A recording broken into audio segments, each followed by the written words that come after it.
Raffi Ahmad jual masakan babi. Gimana hukumnya menurut agama Islam? Ini sesuatu. Baru-baru ini keluarga Raffi Ahmad memang sedang terseret skandal baru. Tak hanya Raffi, istrinya pun, Nagita Slavina turut menjadi sasaran. Nagita ramai diduga menikmati makanan halal saat berada di Korea Selatan. Di sisi lain, Raffi Ahmad sempat mengundang kontroversi dari bisnisnya di Bali. Bisnis tersebut adalah sebuah klub bernama Mari Beach Club. Raffi ternyata menjual masakan babi dalam klubnya tersebut. Tentu hal ini mengundang berbagai kritikan dari warganet. Termasuk banyak yang mempertanyakan, bolehkan seorang muslim makan di sana? Lalu bagaimana hukumnya jika menjual makanan haram seperti babi? Coba yang pertama adalah Bismillahirrahmanirrahim.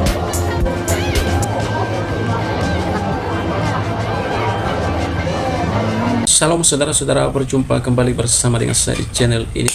Bagaimana kabar kita semua? Kiranya kabar kita selalu baik-baik saja dan terus diberkati oleh Tuhan dengan melimpah-limpah. Amin.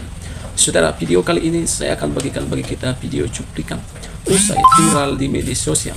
Istri daripada Raffi Ahmad, yaitu Nagita Slavina, dikatakan makan daging B2 ya ketika mereka pergi ke daerah Cina katanya. Apakah ini benar?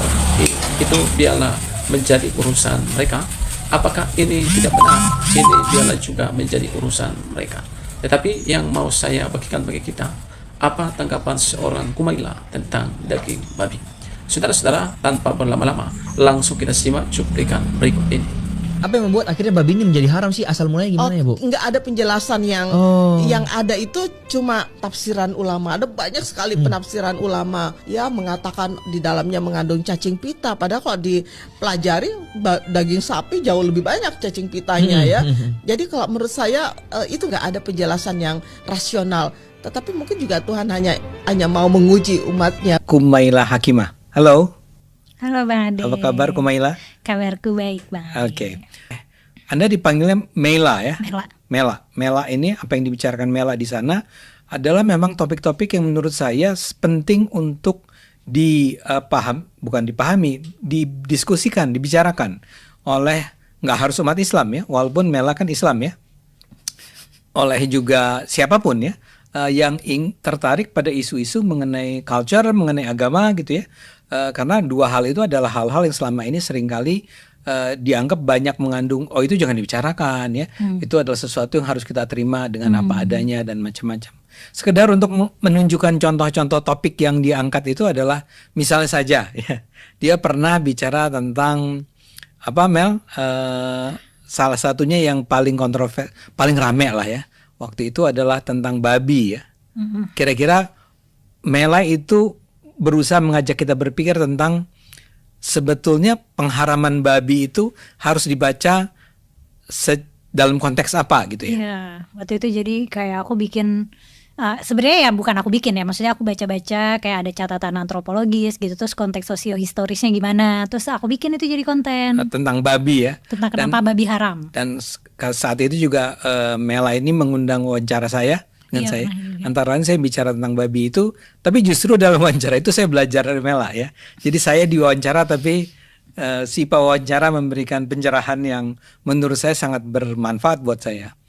Lain kali di kesempatan lain Mela juga bicara tentang apa? Siapa yang menghamili Bunda Maria gitu ya. itu konten, menurut aku itu konten yang paling aku takut bikinnya. Oh, takut ya. Ya, karena itu kayak pertanyaan yang gak sopan banget. Iya. Tapi itu ditanyakan dan itu dijawab oleh Mela ya. Ada juga soal apa? Soal jilbab misalnya ya. Karena Mela ini dulunya berjilbab ya Mel. Iya betul. Ya, sekarang enggak. Dan dia bercerita tentang kenapanya. Dan ada isu-isu semacam itu. Saya harus apresiasi Anda nih. Salam hormat buat Mela. Terima kasih Bang Ade. Nah, barangkali buat teman-teman yang lain kalau tertarik bisa juga lihat di YouTube tuh ada The Forbidden Questions namanya ya. Tapi itu ada dua versi, yang satu versi gratis, satu versi bayar ya. Bayarnya juga nggak mahal sih. Ya murah kok, 20.000. 20.000 per bulan ya. Nah soal yang penghamilan, soal siapa yang menghamili Bunda Maria itu eksklusif. Itu eksklusif, itu yang bayar itu ya. Dan itu bukan karena baik saya rasa bukan karena Anda ingin menjual itu, tapi lebih Betul, karena supaya audiensnya terkurasi. Iya, yang mau iya. nonton tuh yang benar-benar mau nonton aja. ya. Karena kadang-kadang memang pengalaman menunjukkan bahwa kalau semua orang boleh nonton tuh kita nggak bisa kontrol lah Benar. pemikiran Jadi orang. ada forum publik, ada forum tertutupnya. gitu. Iya. Oke. Nah, saya ingin bicara tentang Melanya nih ya. Mungkin kita mulai dari who is gimana cara baca kamu? Nama kamu? Kumaila. Kumaila ya. Kumaila ini boleh nggak cerita dulu sedikit tentang kenapa kamu membuat channel Forbidden Question ini? Kamu ini sendiri belajar apa sih sebenarnya? Ini kayak saya ini orang awam nih sebenarnya. Tapi kadang-kadang saya ngomong agama, so tahu aja gitu ya. Nah, kalau Kumaila ini belajar agama nggak sih sebenarnya?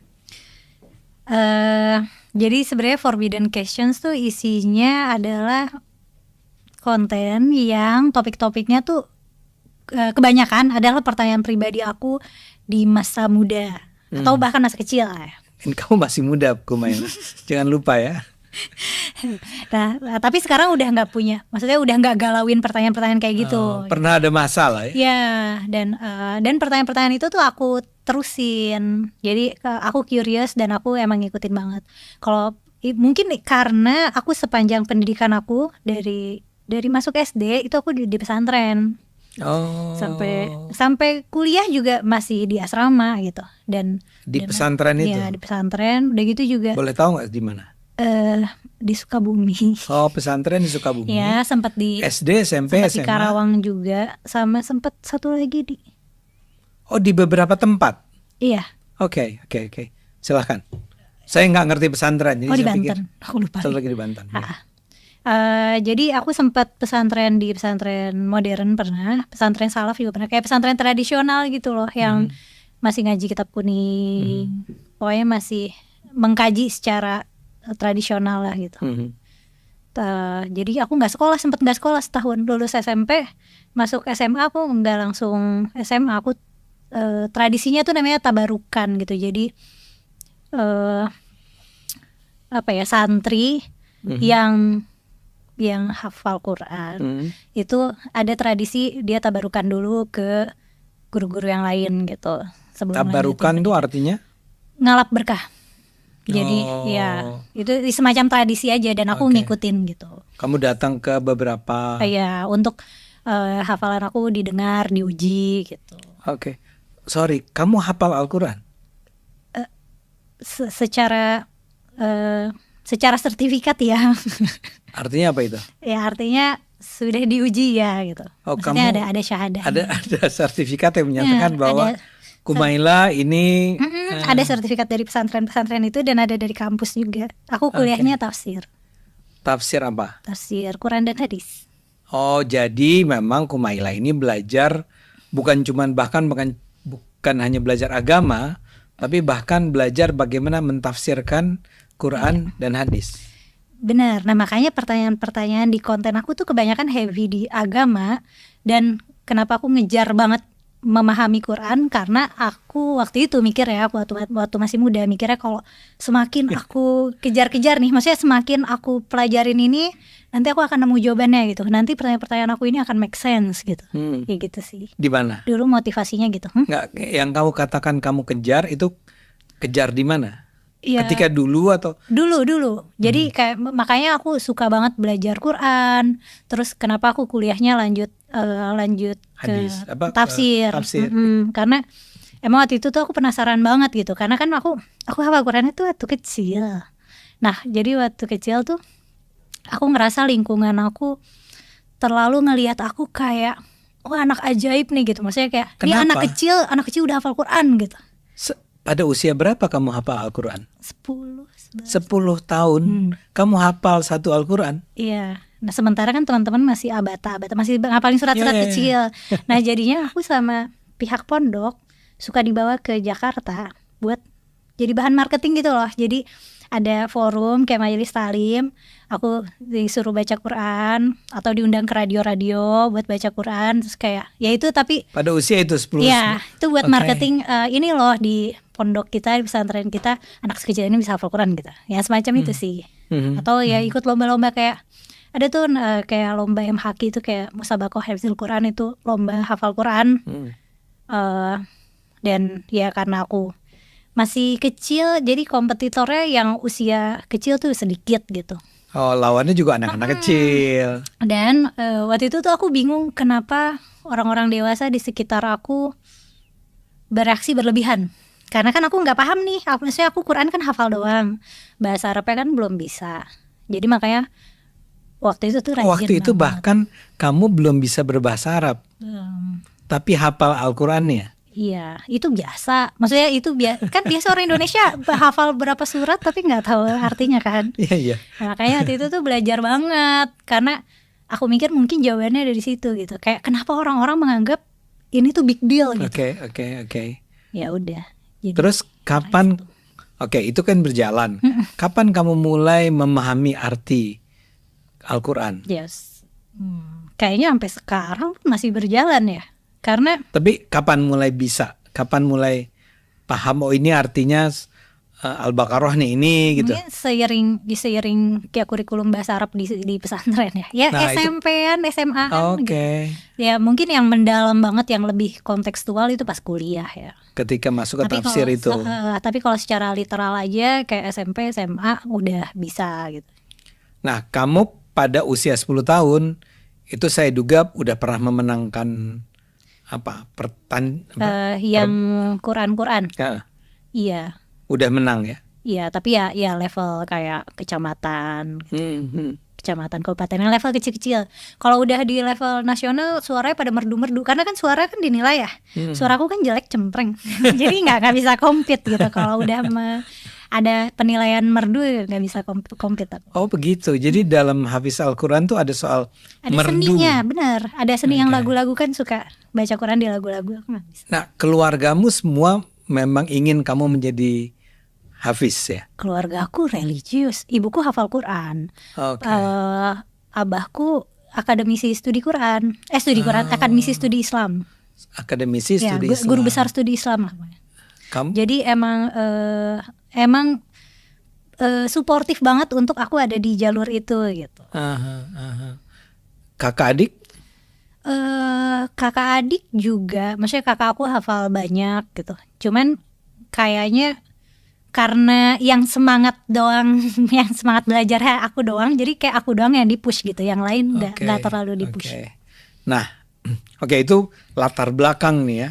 Nah, sekarang pertanyaannya adalah kamu kuliah, belajar tafsir Al-Quran, belajar tafsir Al-Hadis ya. Yang saya yakin itu bukan pekerjaan gampang. Setuju gak itu? Gampang. Karena sebenarnya kebanyakan tuh bentuknya hafalan kan. Kayak pelajaran agama-agama itu, pelajaran agama-agamaan tuh bentuknya hafalan. Jadi apa? Kebanyakan. Sebagai contoh lah ya, ada sebuah surat Al-Baqarah itu ya. Terus kamu sebagai orang yang belajar studi Al-Quran itu menghafalkan apa tafsir terhadap surat tersebut gitu? Enggak. Kalau ayatnya hafal, cuman kalau itu kan dipahami. Tapi kan kalau yang bentuknya sejarah itu kan masih kayak sifatnya, maksudnya masih cuma butuh kognitif level bawah aja kan. Maksudnya kayak belajar sejarah aja. Jadi kamu tidak nggak butuh kayak high level problem solving gitu kayak misalnya critical thinking itu nggak terlalu critical thinking iya, tapi dalam batas tertentu ya. Jadi tujuannya kan outcome-nya supaya menjadi ulama. Nah, ulama kan punya framework-nya sendiri nih buat bisa ngeluarin fatwa. Tapi kan framework untuk bisa memproduksi fatwa kan harus tetap berada di koridor itu gitu. Jadi critical thinking tapi dipagerin gitu. Oke. Boleh berpikir kritis tapi yang ini jangan. Tapi ada koridornya. Gitu.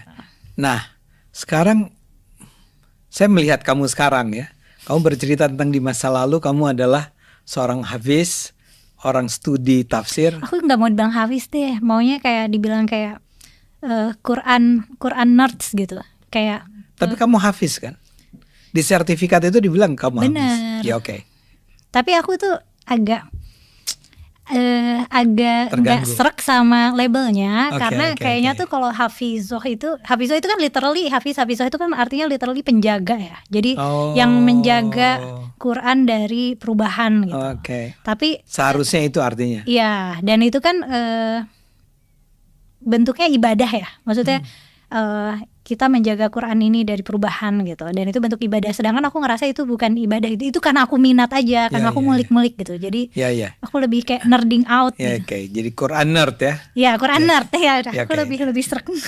Jadi kamu dulunya Quran nerd, terus studi tafsir, and then kemudian sekarang saya melihat kamu seperti ini. Seperti ini saya katakan tadi di awal. Masih Quran nerd. Ya oke. Tapi sebagai contoh paling gampang, tidak berjilbab. Oke. Topik-topik yang diangkat adalah apa yang Anda katakan sebagai forbidden. Tidak boleh dibicarakan. Bahkan sampai topik-topik yang menurut saya sangat sensitif tadi. Dengan beberapa contoh. Yang saya akan minta untuk Anda, Mela, menggambarkan tentang apa contoh-contoh lainnya yang menurut Mela itu penting untuk diketahui publik. Ya. Nah, tapi saya ingin tanya dulu, apa yang kemudian terjadi pada diri Anda sehingga Anda sekarang nampak tanda petik liberal progresif? Sebenarnya sih kayak gitunya iya. Dari Kayak dulu gitunya tuh iya. apa? Maksudnya mempertanyakan hal-hal itu pertanyaan udah ada. Oh, Tapi kan artinya sejak dulu tuh iya. dari SD, Ya. SMP, SMA? Ya sebenarnya kayak sejak kecil. Mungkin kayak pertanyaan yang ada pertanyaan waktu kecil yang aku terganggu banget, tapi aku nggak berani Tanya. mempertanyakan itu ketika jadi waktu SMP tuh aku olimpiade entah matematika atau sains ya. Terus guru-guru aku pada bilang kayak, maksudnya mereka kan men-treat aku sebagai anak yang istimewa lah gitu. Kebetulan zaman sekolah juga kayak aku ranking 1 terus, tapi ya mungkin itu karena sekolah aku nggak begitu kompetitif ya gitu. Jadi makanya dicemplungin olimpiade, cemplungin olimpiade aku kalah terus kalau olimpiade nasional gitu. Nah, terus malah ngasih aku amalan-amalan, ngasih aku doa di masjid sebelum aku berangkat. Pokoknya semua pada doain aku gitu. Nah tapi kan pas udah harinya olimpiade itu kan yang menang kan sekolah-sekolah Kristen. Nah udah gitu di situ kayak apa bedanya? Maksudnya apa bedanya semua berdoa, aku membaca Quran ini itu nggak ada pengaruhnya ke knowledge aku untuk aku jawab soal olimpiade gitu. Ya terus aku tanya teman-teman yang menang itu mereka persiapannya gimana gitu. Terus ya mereka jelasin ada tutorial dan segala macem, dan itu ya aku jelasin ke guru aku gitu. Tapi di situ itu udah ada yang ganggu. Itu aku kontenin juga, apakah doa mempengaruhi realitas, itu juga konten yang aku kunci. Aku konten khusus member. Itu pertanyaan aku sejak kecil. Kayak doa nggak doa tuh pengaruhnya pada realitas apa gitu. Jadi kayak guru-guru aku melihat aku adalah manusia spesial karena hafal Quran. Tapi ternyata aku tidak spesial enough untuk bisa memenangkan olimpiade ini gitu. Ternyata teman-teman dari sekolah Kristen ini yang unggul. Dan udah gitu di situ juga karena aku cukup sering olimpiade dulu zaman sekolah, yang langganan menang tuh kayak sekolah-sekolah Kristen. Dari pesantren tuh aku doang, selalu aku doang. Ya, yang sekolah-sekolah Islam kadang ada, tapi biasanya itu doang dan gak terlalu kompetitif gitu. Dan, kamu cukup kompetitif? Aku cukup kompetitif, akunya kompetitif ya. Tapi sebenarnya sekolahnya nggak terlalu kompetitif. Terus jadinya ya udah itu pertanyaan yang ganggu aku gitu. Di masa itu. Terus? Tadi apa pertanyaannya? Ya dan apa namanya? Bagaimana proses perubahan sehingga kamu kini nampak sebagai seorang anak muda aktivis yang berpikir terbuka, progresif, liberal begini? Anda menjelaskan dengan karena sejak kecil sudah mulai tumbuh pertanyaan-pertanyaan semacam itu. Iya sih. Atau misalnya nih, aku baca Quran, aku ngerasa ayat ini kontradiktif terhadap ayat ini atau ini, tapi aku nggak ada tempat nanya karena guru-guru aku juga nggak lebih tahu dari aku gitu. Karena kan guru-gurunya nggak hafal Quran dan nggak ngedalemin banget gitu ya. Maksudnya kalau yang bukan hafal Quran banget gitu. Dan kalaupun hafal Quran banget ya nggak ngedalemin banget gitu. Jadi aku nggak ada. Ada nggak contohnya ayat yang menurutmu itu bertentangan tadi? Banyak karena dulu, tapi terutama karena dulu nggak tahu konteks historis ya. Jadi kayak sebutnya misalnya. Kenapa di sini misalnya kenapa ada ayat yang kayak bunuhlah seorang kafir dimanapun kamu temui. Itu kan ayat itu ada. Tapi di tempat lain kayak kita nggak boleh bunuh orang gitu. Itu kan kayak kontradiktif. Tapi di satu kitab, dan kitab itu kan pedoman hidup sepanjang masa gitu. Nah itu membingungkan banget buat aku yang masih kecil bolak-balik baca Quran gitu. Udah gitu ya, apalagi kan katanya pedoman hidup sepanjang masa. Udah gitu aku harusnya dapat ketenangan dari situ. Tapi yang ada aku tambah pusing. Semakin aku pelajarin, aku semakin muncul pertanyaan baru gitu, malah nggak habis-habis. Yang kebanyakan pertanyaan-pertanyaan udah aku kontenin sekarang. Apa itu contohnya? pertanyaan aku waktu masih muda. Apa contohnya? Apakah agama itu sumber konflik kekerasan atau sumber kedamaian misalnya? Atau apa ya? Banyak. Itu jawaban Anda apa? Tergantung. Which is okay. Ya, atau pertanyaan-pertanyaan yang lebih, maksudnya kayak teologis dasar gitu, kayak dari mana asal Tuhan? Gitu. Terus kayak apakah Tuhan yang menciptakan manusia atau manusia yang menciptakan Tuhan? Banyak pertanyaan filosofis teologis yang kayak gitu. Tapi aku jawab di luar koridor ulama. Oke, ketika kamu masih di pesantren. Enggak, ini sekarang udah konten. Enggak, saya mau tanya, ketika masih di pesantren, pertanyaan ini sudah muncul kan? Iya. Terus pernah nggak kamu ajukan itu kepada seniormu atau gurumu? Beberapa ada, beberapa nggak ada, karena aku udah ngerasa itu pertanyaan yang nggak sopan. Misalnya aku pernah nanya soal kenapa orang Islam doang, pertanyaan anak kecil banget, tapi kenapa orang Islam doang yang masuk surga? Waktu itu tuh kebetulan zaman kecil tuh aku waktu itu kayaknya Oprah baru punya acara di Metro TV. Oprah Winfrey. Nah udah gitu kan awal-awal munculnya kan dia kayak inspiratif banget gitu. Dan Oprah itu kan religius ya, Kristen religius. Terus aku waktu itu kayak, lah tapi berarti Oprah nanti masuk neraka dong. itu ada di kepala. Ya, itu kepikiran sama kamu mengagumi Oprah. Iya. Aku khawatir dia masuk neraka. Iya. Nah aku mencari jawab. Aku nanya ke guru aku kan. Aku berharap dia bisa menjawab, oh Oprah nanti akan masuk surga gitu. Tapi ternyata enggak, karena bahkan Nabi Tholib yang pamannya Nabi, yang support banget Nabi, ceritanya tetap masuk neraka karena tidak embracing Islam. Kata gurumu. Ya. Oke. Dan memang di Qurannya kan gitu. Nah tapi yang bikin gak puasnya lagi, katanya hidayah itu prerogatif Tuhan gitu. Yang mana kita nggak bisa ngapa-ngapain gitu. Ya itu aku sedih. Saya nggak ngerti maksudmu apa. Jadi katanya orang yang bisa dapat hidayah itu ya terserah Tuhan. Oh ya. Jadi meskipun misalnya kita berdakwah, kalau Tuhan nggak menghendaki orang itu dapat hidayah ya enggak akan. Nah itu juga ganggu aku. Terus kenapa? Karena masa pilihannya cuma 2 kan, surga dan neraka. Nah sedangkan orang Islam kan cuma berapa sih, 2 miliar, 1,5 sekarang miliar. Ya. Nah sisanya kan orang non muslim, terus semuanya dinerakain gitu. Ya konsep surga neraka tuh ganggu banget aku. Dan mereka masuk neraka karena nggak memperoleh hidayah gitu. Iya.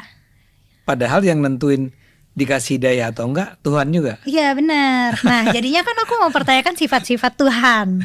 Nah itu kayaknya makin lama jadi kayak tambah nggak sopan gitu. Maksudnya kamunya nggak sopan. Akunya, pertanyaanku nggak sopan. Tapi pernah nggak karena kamu harus bertanya terus kamu tanya dan dimarahin? Misalnya dimarahin sih nggak pernah, tapi paling kayak aduh Melani banyak nanya ya, paling digitu-gituin aja. Karena kamu dianggap anak baik sih ya. Anak baik untuk ukuran pesantren. Iya. Ya maksud saya kalau yang mengutarakan pertanyaan itu adalah anak yang selama ini dianggap sering membandel atau melawan? Iya kali ya. Di kampus juga dulu gitu, aku suka nanya-nanya ke dosen. Misalnya ya nanya yang bentuknya plot hole gitu dalam syariat atau dalam sejarah Nabi. Suka aduh yang mana saya tahu, kamu nanya terus gitu. Plot hole apa? Kayak ada celahnya nih, celah-celah dalam hukum syariat. Oke. Ya, atau celah-celah dalam sejarah Nabi gitu. Oke, jadi bahkan kamu masuk ke perguruan tinggi belajar tafsir, itu tetap mengganggumu. Malah ternyata aku jadi banyak terekspos lagi sama masalah-masalah, karena kan yang jadi bahan penelitian mahasiswa tafsir itu adalah celah-celah itu. Oh. Yang jadi buat kita research itu kayak ayat-ayat yang kontradiktif atau Itu emang yang dipelajari? ambigu. Iya, itu dipelajari dan diteliti. Itu jadi malah aku tambah terekspos lagi. Kamu tuh kamu bikin skripsi gak sih? Bikin. Skripsimu tentang itu enggak? Skripsi aku gampang. Jadi aku 2 kali ganti judul karena ternyata nggak selesai-selesai. Skripsi pertama itu aku bahas tentang aku mempertanyakan hukum najis anjing. Oh. Karena banyak kontradiksi sejarah di mana anjing liar tuh bebas keliaran di Masjidil Haram. Terus anjing tuh peliharaan umum, peliharaan yang biasa gitu di tanah Arab sana gitu. Kenapa sekarang kita kayak antipati banget sama anjing gitu? Gitu. Tapi ternyata susah nyari referensinya karena ternyata nggak banyak yang ngomongin itu, mungkin nggak terlalu menarik ya. Terus kedua soal usia Aisyah ketika menikah itu ganggu aku banget karena Nabi Muhammad kan umurnya 50, Aisyah umurnya 6. Iya. Kayak ya itu ganggu. Tapi itu juga aku bisa selesai, tapi kayak bakal lama banget karena sumber-sumber yang tersedia tuh kalau nggak bahasa Arab, kalau nggak bahasa Urdu. Oke. Jadi kayaknya tapi Arabnya prosesnya kamu udah bisa bahasa Arab waktu itu? skill bahasa Arab aku tuh justru terbatas di Arab klasik, Arab Quran. Kalau misalnya aku suruh baca artikel Al Jazeera misalnya, aku ngawang-ngawang karena nggak banyak baca. Biasanya yang aku baca kan kayak kitab fikih, kitab hadis, dan itu beda. Beda. Yang dari rentang abad 7 catatan klasik abad 7 sampai 14 kali. Itu yang atau kamu baca? 15 ya. Beyond itu pokoknya kalau udah bahasa Arab modern banyak istilah-istilah modern yang aku nggak tahu. Sehingga soal Aisyah ini tetap kamu nggak buat sebagai skripsimu? Enggak, tapi udah aku kontenin. Oke. Itu juga konten kunci, aku kunci. Anjing juga aku kontenin, itu konten publik. Oke. Akhirnya aku mikir yang gampang selesai, yang bisa aku selesain sebulan apa ya? Ini apa namanya? Tentang kaya dan miskin dari perspektif Nabi. Jadi kayak Nabi Muhammad tuh ini nggak seru tapi gampang diteliti karena Nabi Muhammad tuh Nabi Muhammad tuh nggak mengencourage umatnya untuk ayo kerja biar kaya gitu.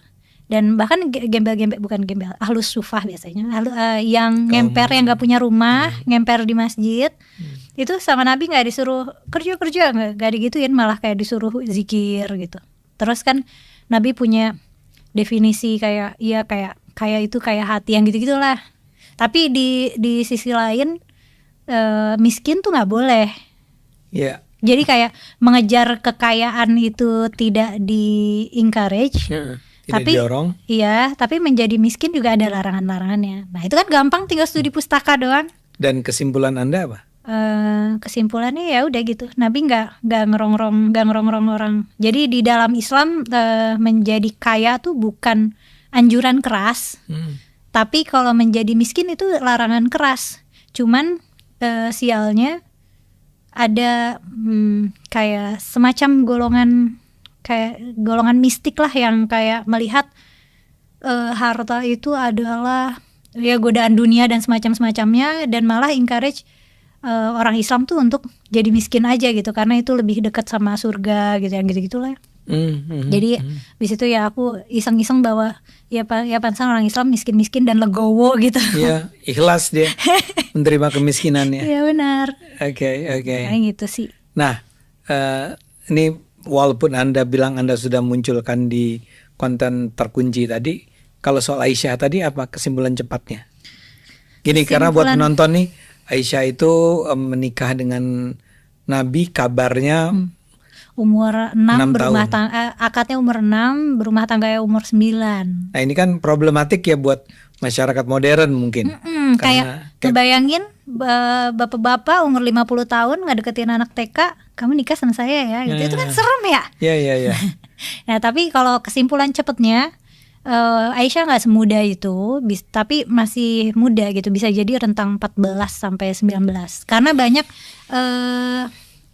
konteks sejarah yang kontradiktif sama catatan riwayat itu. Dan kebetulan catatan riwayat itu tuh sebenarnya ahad-ahad tuh dalam arti jalurnya tuh cuma satu orang doang, jalur periwayatan. Oh lemah ya, hadis lemah gitu. Tapi sebenarnya kuat. Karena meskipun cuma satu orang, orang itu tuh terkenal terpercaya. Nah, tapi ada catatan baru nih. Ternyata dia meriwayatkan itu ketika dia udah kakek-kakek dan udah pikun. Cuman dia udah terlanjur tercatat sebagai perawi yang bisa dipercaya gitu. Meskipun di akhir hayatnya dia terkenal pikun gitu. Soalnya aneh, Aisyah itu kan besar dan meninggal di Madinah. Tapi riwayat itu berputar-putar ya di Kufah di Irak. Kenapa riwayat ini nggak nyampe ke Madinah gitu, di mana Aisyah tinggal? Jawabannya adalah ya karena cuma disebarin di sana doang. Ya mungkin karena perawi yang ahad itu dia salah cerita. Karena emang dia terkenal suka melantur. Gitu. Serem ya. Serem. Nggak, gini, saya mau bilang serem. Masih kecil juga. Ya, saya mau bilang serem gini. Kan buat saya nih orang Islam awam sebetulnya. Awam dalam artian tidak belajar ya. Itu kan kita sangat percaya sama hadis kan. Sekarang tiba-tiba kamu bilang bahwa jangan-jangan salah karena yang merawikannya, yang menyampaikannya itu barangkali bisa dipercaya sebenarnya, tapi ada masa di mana dia udah pikun. Iya, jadi di banyak jadi di dalam ilmu hadis itu ada yang namanya jarh wa ta'dil. Jadi kayak judgment gitu. Jadi ini orang yang menyampaikan hadis dikulitin biografinya. Jadi ada ulama-ulama yang menjudge orang ini gitu. Misalnya aku perawi hadis, nanti Kumailah Hakimah menurut ulama A dia tuh sebenarnya jujur tapi suka pelupa gitu. Kalau menurut ulama B, Kumailah Hakimah tuh jujur tapi dia kalau makan suka sambil jalan. Yang kayak gitu tuh digituin. Ini yang C, Kumailah Hakimah itu jujur tapi dia rada bodoh misalnya. Yang gitu-gitu tuh ada dikulitin. Nah, si Hisham bin Urwah itu nama perawinya yang cuma satu orang doang yang cerita tentang Aisyah umurnya 6 nikah umur 9. Dia bilang dia dapat dari bapaknya dari Aisyah gitu, yang cuma satu jalur doang. Itu ceritanya semua orang pada bilang dia terpercaya, soleh gitu. Cuman ada sedikit catatan yang bilang mungkin mereka yang ketemu Hisham pas udah tua kali ya. Karena kan Hisham tinggalnya agak jauh nih di Irak. Terus ada catatan-catatan yang bilang Hisham tuh di atas umur 70 udah nggak bisa diterima lagi riwayatnya karena dia terbukti ngelantur, udah jadi kakek-kakek yang ngomong ngelantur gitu. Nah itu kan kayak catatan yang sangat krusial banget. Nah cuman kan orang nggak peduli untuk ngulik riwayat sejauh itu kan. Kita cuma mau nerima teksnya aja. Oh Aisyah nikah umur 6, berumah tangga umur 9 gitu. Padahal itu justru krusial banget untuk, karena dijadiin misalnya kalau misalnya ada bapak-bapak mau nikah sama anak kecil kan bisa pakai justifikasi Nabi aja nikah sama anak kecil gitu. Itu kan serem. Oke, nah Mel, setelah itu semua, setelah kamu menjalani itu semua, kapan kamu mulai akhirnya memutuskan untuk ya udah gue bikin konten, saya ngomong ke publik deh, even dengan sebetulnya risiko bahwa orang mungkin akan salah menerima apa yang kamu sampaikan dan menuduh kamu sebagai, kalau dulu kamu dianggap sebagai hafiz ya, sekarang saya duga akan banyak orang yang udah menganggap kamu itu menyesatkan. Iya. Tapi sebenarnya nggak kaget banget karena sebelum konten di YouTube aku suka nulis artikel atau esai buat media Islam gitu. Setelah kamu lulus nih ya? Setelah aku lulus. Kamu nulis untuk media? Iya buat media. Islam yang maksudnya media Islam yang konservatif, yang moderat liberal lah ya. Oke. Aku nulis, aku juga di sosmed pribadi aku nulis, dulu di Facebook nulis, cuman ya audiensnya nggak sebanyak sekarang ya. Tapi dari dulu aku konsisten nulis, nah nulis topik-topik yang sekarang jadi video gitu. Jadi nggak kaget gitu. Tapi pertanyaan saya adalah kenapa ya kamu bikin itu semua? Karena satu pengen kayak kan aku punya pertanyaan, terus aku ikutin, aku dapat kesimpulan, atau mungkin bisa aja kesimpulannya ternyata aku nggak ternyata pertanyaannya nggak bisa dijawab gitu, atau ternyata jawabannya nggak ada gitu. Jadi aku ikutin pertanyaan itu, aku udah selesai mencari pertanyaan itu, ya aku pengen share gitu. Itu. Sebenarnya tujuan utama itu sih. Kayak ya alasan egois aja, pengen share yang aku dapat. Oke. Walaupun tadi saya katakan ya, itu mungkin membawa risiko. Risikonya nggak sepadan, risikonya sepadan dengan kepuasan aku share. Oke. Keluarga dukung?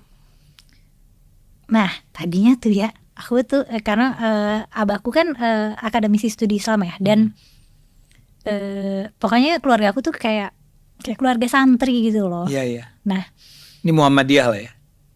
Atau NU? Atau bukan dua-duanya?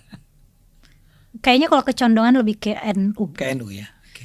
Nah, aku nggak bilang-bilang kalau misalnya aku punya konten, tapi suatu hari abahku ngirimin link video aku yang bahas jilbab, terus kayak tahu-tahu bilang kayak, Mela ini bagus banget kontennya, deliverynya bagus, penyusunannya rapi. Terus kan abahku dosen ya, jadi dia ngasih feedbacknya tuh kayak ngasih feedback dosen ke mahasiswa gitu.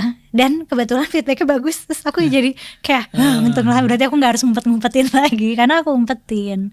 Aku umpetin karena aku nggak bisa nebak reaksi orang tua aku gimana gitu. Ibumu? Ibuku mah kayaknya oke aja kalau. Oke. Nah, tapi kan apa yang kamu anggap tuh tadi ya kontroversial ya. Atau paling gampang saya gunakan contoh jilbab. Kamu kapan berhenti berjilbab? Maksud saya berapa tahun? Berhenti secara mantap kan sebelumnya buka tutup ya. Pas udah sebelumnya buka tutup, even ketika kamu dulu kuliah atau sekolah? Oh enggak, kalau kuliah pakai terus, karena aku nggak punya keadaan di mana aku bisa buka kerudung. Ya. Tapi dulu tuh karena aku pengen banget nggak pakai kerudung, kadang-kadang tengah malam aku tuh ke Ancol, cuma pengen ngerasain rambut aku ke ini angin. Nah pas udah aku berarti 2019 copotnya, lepasnya. Ketika full lepas ya. Full lepas. Dan aku nggak ngumpetin diri dari siapapun kalau aku nggak pakai kerudung lagi. Nah, kamu memutuskan melepas jilbab itu kenapa? Karena karena aku ngerasa aku nggak cocok sama jilbab. Kayak baik dari estetika gitu ya, alasan paling egois karena aku merasa nggak cantik pakai kerudung. Masa sih? Ya aku merasanya gitu Bang. Iya, oke. Nah aku pengen rambut aku kelihatan. Iya. Oh ngerti. Nah kalau alasan ideologis aku juga ngerasa nggak cocok karena aku ngerasa dengan pakai jilbab tuh kayak aku mengumumkan kepada seluruh dunia ini, guys, aku tuh wanita solehah loh gitu. Aku adalah wanita muslim solehah. Nah aku nggak nyaman dan aku juga nggak mau dikelompokkan menjadi gak mau dimasukkan ke kelompok wanita berkerudung karena sebenarnya ini juga alasan subjektif ya. Jadi kayak ada menurut aku komunitas perempuan muslimah yang aku merasa nggak relate dan aku nggak mau menjadi bagian dari golongan itu. Gitu. Jadi lebih ke masalah identitas, ideologi, sama estetika. Oke. Nah sekarang soal tafsir. Ya. Mela adalah orang yang belajar tafsir. Tentu ada tafsir mengenai cara berpakaian, termasuk tentang jilbab. Nah dari pemahaman Mela terhadap tafsir tersebut, atau dari tafsir yang Mela percaya, kewajiban jilbab itu menurutmu memang bukan sesuatu yang wajib? Ini kan berarti kalau pertanyaan ini berarti apa yang Mela percaya itu aku seolah-olah harus generate framework sebagai ulama terus aku memfatwakan ini sebagai boleh atau Mela. enggak. Sebagai Kalau Mela. sebagai Mela ya alasan aku lebih egois sih. Maksudnya ya karena aku nggak mau gitu. Tapi kalau apakah itu wajib atau enggak kan jadinya kan multi tafsir tuh. Multi tafsir. Ya dan aku nggak mau menafsirkan karena aku nggak punya wewenang dan nggak mau punya wewenang Oke, untuk menafsirkan atau oke. mengeluarkan fatwa. Tapi paling tidak yang kamu bisa katakan itu adalah sesuatu yang multi tafsir. Ya dan Jadi sebenarnya ada yang ada yang mengatakan itu wajib, Ya. ada yang mengatakan itu nggak wajib. Tapi kalau misalnya mau dikaji secara historis sebenarnya kerudung itu kontekstual banget, Sangat kontekstual. sangat kontekstual. Oke, Terhadap- buat penonton yang mungkin nggak ngikutin ini soal Islam, yang dikatakan Mela tuh artinya adalah tergantung kondisinya ya, Betul. tergantung konteksnya, Ya, bukan tergantung. sesuatu yang harus dilakukan sepanjang zaman. Ya, jadi Oke. itu menyesuaikan ya kondisi sosiopolitik saat itu juga geografis ya, juga ya iklim dan semacamnya. Ya, saya terkesan Itu loh aku dengan itu cara. kontenin juga. Oke, saya terkesan dengan cara menjawab Mela yang tadi ya, dia jelas-jelas Anda mengatakan jelas-jelas kalau saya harus mengatakan wajib tidak ya, saya tidak ingin dianggap sebagai seorang ulama atau seorang pemuka agama yang pendapat-pendapat saya itu berpengaruh terhadap orang-orang lain gitulah kira-kira ya, atau diikuti oleh orang-orang lain. Ya, ini adalah jawaban dari Mela saja sendiri ya. Nah, tapi kan soal jilbab walaupun tadi Mela katakan juga Anda angkat sebagai konten, itu barangkali salah satu topik yang masih relatif tolerable lah. Artinya gini, sensitif sih sensitif, tapi nggak sensitif banget, ya. Dibandingkan misalnya dengan, sensitif banget ya. Kenapa dibilang sensitif banget? Karena itu termasuk ke konten aku yang paling banyak dapat kecaman itu babi dan jilbab. Karena dalam konten itu Mela menjelaskan apa yang soal jilbab itu? Mungkin yang orang-orang nggak setuju dapat tuh kayak seolah-olah karena mungkin aku nggak pakai kerudung, terus aku ngejelasin kayak konteks politik, yang kontekstual tadi itu ya.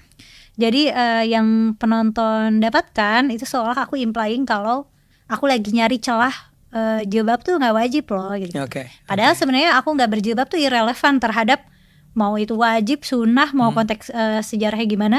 Aku nggak pakai jilbab tuh itu karena keputusan egois aja karena aku nggak mau gitu. Iya. Apa yang terjadi waktu itu? Maksud saya, apakah Mela menjawabnya atau Nggak dijawab. Biasanya kalau yang kayak personal banget, jadi kalau di Forbidden Questions aku menjaga konten aku adalah dunia ide. Jadi kayak ini fakta, ini ide.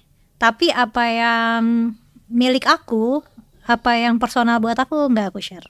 Oke. Yang tadi kamu bilang yang juga bermasalah, kontroversial, babi kan? Ya. Yang singkatnya ketika itu Mela mengatakan apa?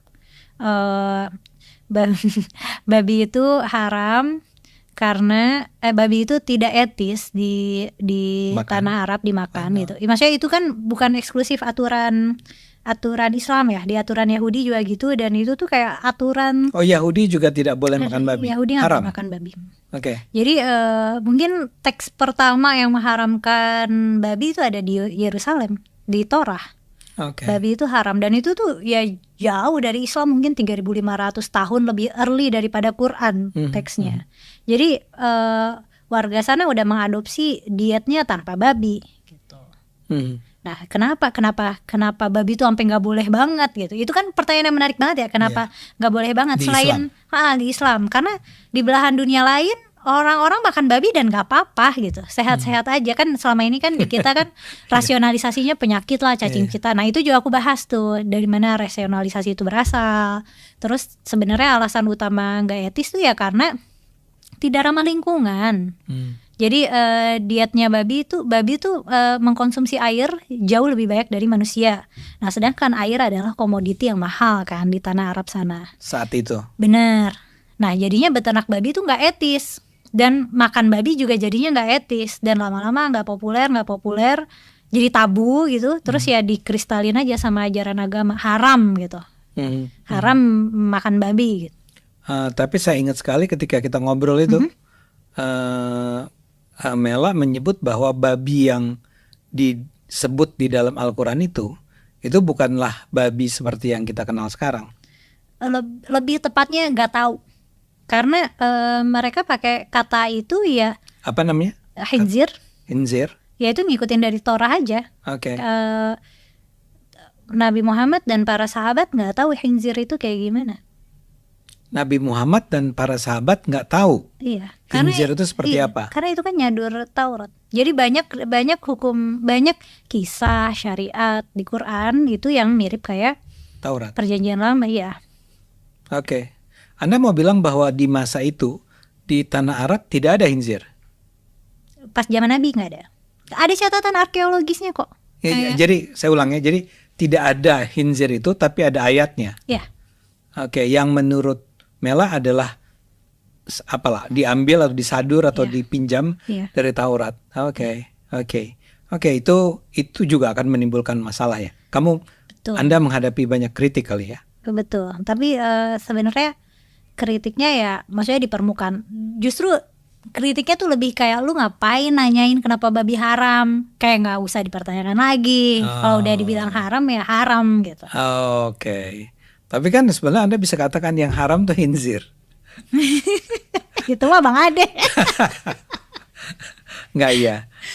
Dan saya tahu ini akan menjadi panjang sekali kalau Mela harus menyebut sejumlah topik-topik lain yang menurut Mela juga kontroversial. Tapi kita nggak punya banyak ya. Tapi boleh nggak Anda sebut aja misalnya hal-hal yang menurut Anda itu perlu Anda ingin tuh Anda sampaikan kepada publik. Mungkin sudah Anda lakukan di video-video sebelumnya, dan Anda pikir itu adalah sesuatu yang penting buat masyarakat.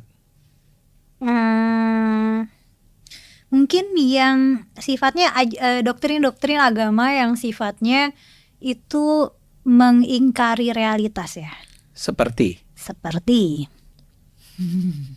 katanya kan manusia pertama itu Adam dan Hawa. Tapi kan itu nggak fit nih sama realitas. Kenapa? Karena kan manusia pertama itu tidak mungkin diturunkan dari surga gitu. Oh, yang cerita dia makan apa? Terus tahu-tahu beranak pinak kayak gitu. Atau ya apalagi yang enggak lain. Karena yang realitas mengatakan apa? Mungkin teori evolusi. Ya, jawaban terbaik umat manusia yang kita punya saat ini untuk menjawab dari mana asal mula kehidupan ya teori evolusi gitu. Nah, itu juga jadinya itu juga waktu itu dapat banyak penolakan gitu. Wah, ini manusia pertama nih, ini cewek keturunan ikan, cewek keturunan monyet gitu. Waktu aku jelasin teori evolusi, aku nggak pakai term teori evolusi sama sekali. Aku cuma ngejelasin basic konsepnya aja gitu. Ya. Dan kemudian saya ingat kalau gitu. Contoh ketika Mela mengatakan sebetulnya nggak ada buktinya tuh ada Bahtera Nuh itu apa? Iya. Dan ternyata itu adalah saduran dongeng lama dari Mesopotamia. Jadi ada catatan ini soal lama. Ini buat penonton Nuh. Ingat Nuh ya yang dia harus membuat sebuah bahtera untuk menyelamatkan makhluk hidup lah ya. Yang pasangan-pasangan naik kapal. Ya Anda ingat lah ya. Itu dipertanyakan lah, dipertanyakan lah. Iya, karena ternyata menariknya ada kisah yang sangat mirip. Itu tokoh utamanya tapi namanya Gilgamesh.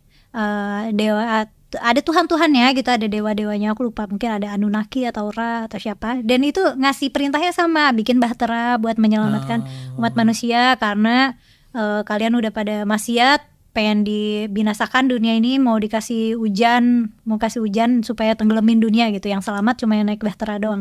Itu kan mirip banget secara premis utama. Kurang lebih itulah ceritanya. Benar. Nah, paling itu cerita-cerita yang ternyata mirip-mirip gitu. Atau ada juga cerita yang mirip tentang jembatan Shirathul Mustaqim. Yang katanya setipis rambut dibelah tujuh dan tajam kayak pedang. Dan kalau misalnya kita jatuh, kita masuk neraka. Dan itu tuh persis dengan catatan yang dipunyain agama kuno ya, Zoroaster. Masih ada sih Zoroaster sampai sekarang, cuman itu agama yang jauh lebih kuno dari Islam. Itu mereka punya catatan itu gitu. Nah, setelah mengatakan ini ya, Anda tetap Muslim kan? Muslim masih. Iya. Menurut Anda, tetapkah kita memerlukan dalam hal Islam ya, Al-Quran atau Kristen itu Alkitab? Nah itu juga aku kontenin, tapi aku kunci apakah ada kitab suci yang relevan sepanjang masa. Ya dan itu aku kunci karena nggak bisa aku jelasin untuk publik. Di sini nggak bisa Anda jelaskan. Nggak bisa, kayak bahaya deh. Bahaya. Tapi ya kalau saya pribadi, saya tetap menganggap biar bagaimanapun saya Muslim ya. Dan seperti Mela tahu, saya sholat ya. Dan saya tetap menganggap Al-Quran dan Alkitab adalah kitab-kitab suci yang memang diperlukan buat masyarakat luas. Itu pendapat saya. Gitu. Dan menurut Bang Ade itu relevan sepanjang masa? Relevan substansinya. Barangkali kalau mau dipersoalkan adalah teksnya ya. Atau penafsiran ya? Kalau ya, teksnya justru nggak bisa diapa-apain. Nah ya makanya teksnya mungkin tidak mesti dibaca sebagai berlaku sepanjang masa. Tapi tafsiran terhadap teksnya itu yang bisa terus kita perbarui setiap saat. Itu pendapat saya. What do you think? Ya itu pendapat kebanyakan ulama yang mencoba mengupayakan agar Quran bisa relevan sepanjang masa. Karena kalau nggak ada benar, kalau nggak ada upaya itu ya udah nggak relevan. Iya. Karena cerita-ceritanya sebenarnya pinjem-pinjeman dari kisah-kisah lama ya.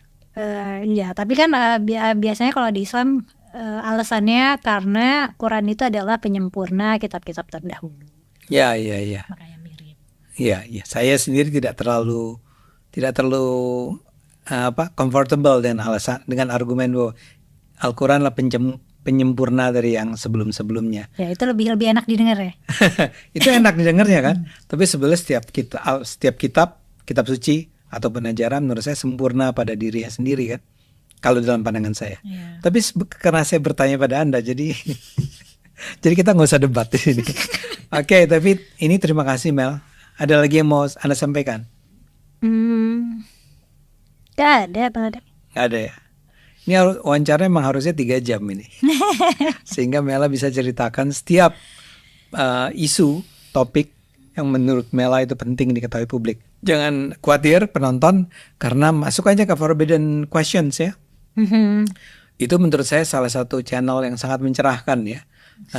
Untuk dipelajari dan mungkin didebat juga untuk didiskusikan. Ya benar. Aku tuh selalu membuka ruang buat penonton untuk membantah aku atau membuktikan aku salah atau nanya ke aku atau ngatain aku juga nggak apa-apa sih, udah biasa. Oke. Ini buat orang tua Mela, anaknya ini sangat saya kagumi, ini perlu dijagain terus agar dia bisa terus hidup dan bahagia. Untuk terus hidup. Terima kasih Mela, sampai ketemu ya. Terima kasih penonton, kita ketemu lagi di topik-topik berikutnya. Mungkin suatu kali kita undang lagi Mela untuk ngobrol di sini. Thank you. Itulah dia video cuplikan yang baru saja kita tonton tadi videonya. Bagaimana ibu muslim tadi memberi tanggapan, dan juga seorang Kumailah di video sebelumnya juga sudah membahas tentang hukum memakan daging B2. Bagaimana di situ disimpulkan oleh seorang Kumailah bagaimana orang-orang begitu fokus untuk mengharamkan soal makan daging babi. Padahal mereka tidak begitu mengurusi tentang orang-orang yang korupsi, tentang orang-orang yang mengambil uang negara. Padahal itu adalah sesuatu yang paling haram dan menajiskan seseorang itu sendiri. Dan benar juga saudara, kekristenan juga menyetujui apa yang disampaikan oleh seorang Kumailah. Bagaimana di Alkitab Yesus dengan jelas mengatakan bahwa apa yang najis bukanlah apa yang masuk ke dalam mulut. Sebab apa yang masuk ke dalam mulut itu akan turun ke dalam perut, dan setelah itu maka akan dibuang ke dalam jamban. Artinya apa? Itu semua akan menjadi kotoran. Dan Yesus menambahkan kata-katanya lagi. Bagaimana Yesus mengatakan yang menajiskan seseorang itu adalah apa yang keluar dari mulut. Karena apa yang keluar dari mulut itu berasal daripada hati dan pikiran. Seperti kata-kata kotor, kata-kata mengutuki, bahkan kata-kata yang menipu, berbohong, dan lain-lain sebagainya yang menentang hukum-hukum Tuhan. Itulah yang menajiskan, itulah yang mengharamkan seseorang itu sendiri. Saudara, kiranya ketika saya membagikan video ini, marilah kita menjadi orang-orang jangan hanya berfokus kepada soal makan dan minum. Ya, ini saya sampaikan sesuai dengan Alkitab ya, saudara-saudara iman kekristenan. Ya, bagaimana orang sibuk dengan soal makan dan minuman, padahal saudara, kerajaan Allah bukan bercerita tentang itu. Kerajaan Allah bercerita soal tentang kebenaran, sukacita, dan damai sejahtera. Jadi yang Tuhan inginkan dalam kehidupan kita adalah bagaimana hidup kita berkenan di hadapannya. Apakah kita hidup benar atau menyimpang? Apakah kita itu hidup jujur atau hidup sebaliknya? Apakah kita hidup baik ataukah sebaliknya? Apakah kita hidup menjadi berkat bagi orang lain ataukah kita egois? Nah, yang Tuhan lihat adalah hati kita. Itu sebabnya di Alkitab ketika seorang Samuel yang disuruh oleh Tuhan untuk menjumpai anak-anak daripada Isai, ya, Samuel ini melihat perawakan seseorang, sehingga abang-abang daripada Daud, saudara Daud, dia mengatakan ini pasti orangnya katanya. Tetapi Tuhan berkata bukan mereka, tetapi adalah Daud katanya. Sebab manusia melihat apa yang di depan mata, tetapi Tuhan melihat hati. Sehingga apa? Daud dipilih menjadi raja menggantikan Saul. Karena Tuhan bukan melihat perawakan seseorang, tapi Tuhan melihat hati seseorang. Nah, teman-teman, begitu juga dengan kita di hari-hari ini saat Tuhan itu melihat hati kita. Tuhan bukan melihat apa yang kita makan, apa yang kita minum, tapi Dia melihat hati kita. Kalau kita benar, hidup berkenan di hadapannya. Nah, inilah yang Tuhan inginkan. Dan kalau belum, yang Tuhan inginkan supaya kita hidup di dalam kebenaran, hidup dalam berbuat baik, hidup dalam kekudusan. Itu yang Tuhan inginkan. Nah, teman-teman, kiranya video yang saya bagikan boleh memberkati dan juga memberikan kepada kita pelajaran penting. Tuhan memberkati kita. Shalom. Sampai jumpa di video selanjutnya.